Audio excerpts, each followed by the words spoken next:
Hello friends, this video on biomolecules part 18 is brought to you by examfear.com. No more fear from exam. Okay, so now let us try to understand the role of enzymes in chemical reactions, because as I said, the purpose of enzymes is to act as biocatalysts. So they play a role in chemical reactions. So let us try to understand the concept of chemical reaction first of all. Now there are two types of changes which can take place with molecules. I mean, wherever you have reactants and products, or wherever you have substances, there are two types of changes that can take place. One is a physical change where no bonds are broken, no new bonds are formed. That is one kind of change, which involves change in shape or change of state of matter. For example, when you boil water, what happens? The water changes into water vapor. So the state of water is changing, but still water is water. So water is not getting changed. So the bond between hydrogen and oxygen is not broken, or no new bond between hydrogen or oxygen with any other element is formed. So no new bonds are formed, no existing bonds are broken. There is only the change of state. That is, it is changing from liquid to vapor state. Or when you cut a potato into slices, what happens? Earlier, the shape is changing, but still the chemical composition of potato remains the same. So there is no change in the chemical composition of the substance. So these are examples of physical change. On the other hand, there is another type of change called chemical change. In this, what happens? Bonds are broken. New bonds are also formed. So new compounds are formed as a result. So these are called chemical change or chemical reactions. So here new bonds are formed or existing bonds are broken. For example, curdling of milk. So you would have observed that if you take milk in a glass, you put some vinegar into that, or you put some lemon juice into that, what happens? And if you keep it at a temperature which is little warm, not very cold, what happens? It is seen that it changes into curd. So the milk, the composition of milk gets changed into curd. So curd is totally different. So that means a lot of bonds were broken, new bonds were formed, and that is why you got a new substance altogether. So this is an example of a chemical change. Similarly, rusting of iron. So if you see the rust which is formed on iron, that is due to ferric oxide. So the composition itself changed. This was pure iron, but now due to the formation of ferric oxide with when being exposed to water and air, the rusting took place, and that ferric oxide appears as reddish to brownish colored rust. So this is also an example of a chemical change. So chemical change always involves breaking of old bonds, formation of new bonds, whereas physical change doesn't involve all that. It is just about the change of shape or change of state of matter. So now, while we are talking about enzymes, we are going to talk about the chemical changes. We are going to talk about the chemical reactions which take place. So we will now talk about rate of a reaction, because this is what that actually gets impacted. So what do we mean by rate of a reaction? Whenever we talk about a chemical reaction, it is about some of the reactants getting converted into products. So the rate of a reaction is nothing but the amount of product which is formed per unit time. So that defines the speed of the reaction. So a chemical reaction is nothing but reactants getting changed into products. So how much product is formed per unit time, at what speed products are getting formed, that defines the rate of a reaction. This is often known as the speed of a reaction as well. So for example, we took the example of curdling of milk as an example of a chemical change. So what actually happens during the process of curdling? Now milk, we all know, is a colloidal solution. So it is composed of many biomolecules like fats, proteins and sugars. Now these small protein molecules remain suspended in the colloidal solution.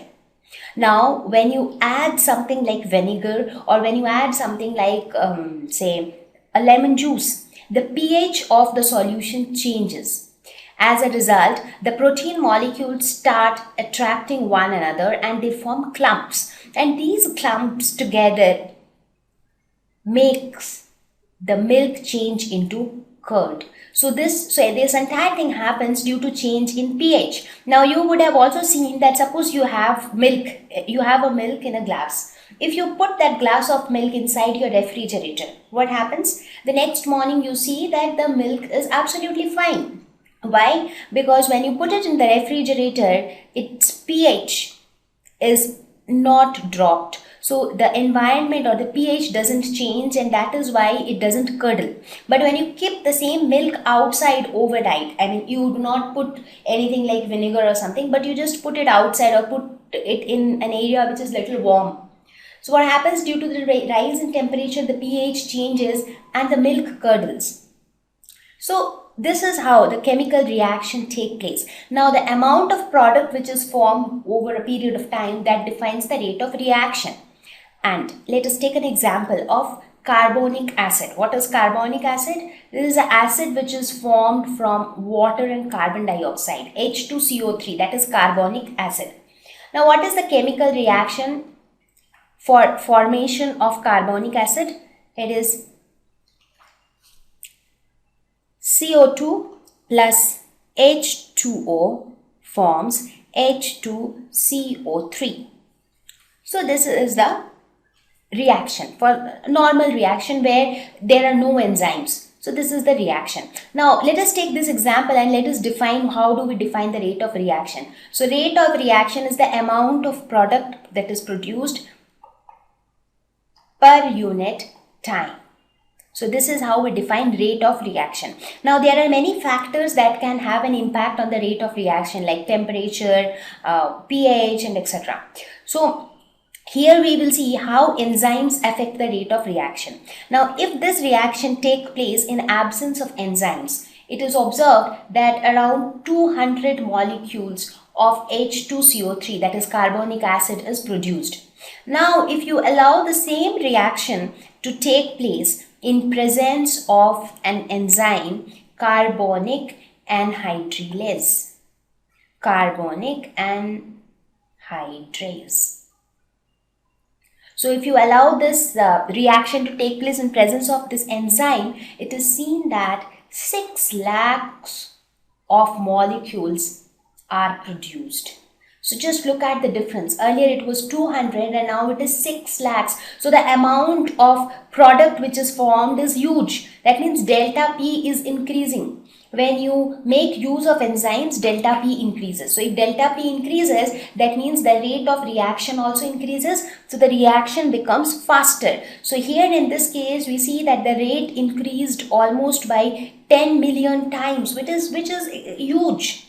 So you can understand that enzymes play a magical role in increasing the rate of chemical reactions.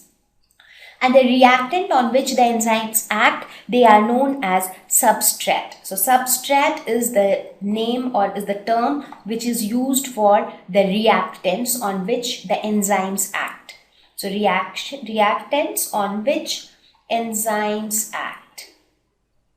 So here, which are the reactants? CO2 and H2O are the reactants, and H2CO3 or carbonic acid is the product here in this case.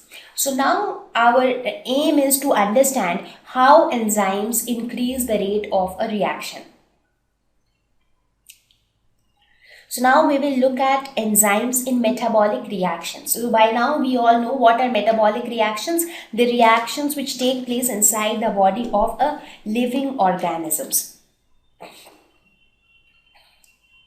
So when we talk about the digestive system, there are a couple of enzymes which play a crucial role in digestive system. For example, we have enzymes like pepsin, we have enzymes like lipase, we also have enzymes for digestion of carbohydrates. So this digests proteins, this digests lipids. So similarly, we have enzymes to digest carbohydrates. So all these enzymes, similarly we have another enzyme called salivary amylase which is present in saliva. So if you see, if you actually try to look at the entire process of digestion, you would see that there are enzymes being produced in each part and they are playing a significant role in the chemical reactions. Here in the mouth, salivary amylase; in the stomach, you have the enzymes which are secreted from the walls of stomach, the gastric juices, they have enzymes. In the small intestine, you have enzymes like pepsin, lipase, and the enzymes to digest carbohydrates. So they also play, then pancreatic amylase, they also play important role in the process of digestion. So many enzymes, they actually take part. Similarly, if you talk about the process of respiration, so there are so many enzymes which play a role during the process of this aerobic respiration or the cellular respiration. So when glucose is oxidized to produce carbon dioxide, water, and energy in the form of ATP molecules, that is not a single step process, that is a multi-step process, and in each of those steps you have so many enzymes playing their roles. So that means enzymes play a very crucial role in all the metabolic reactions, and that is why we have dedicated a separate section for enzymes, because it is very important to understand their structure, their function, how do they perform their function. Thank you.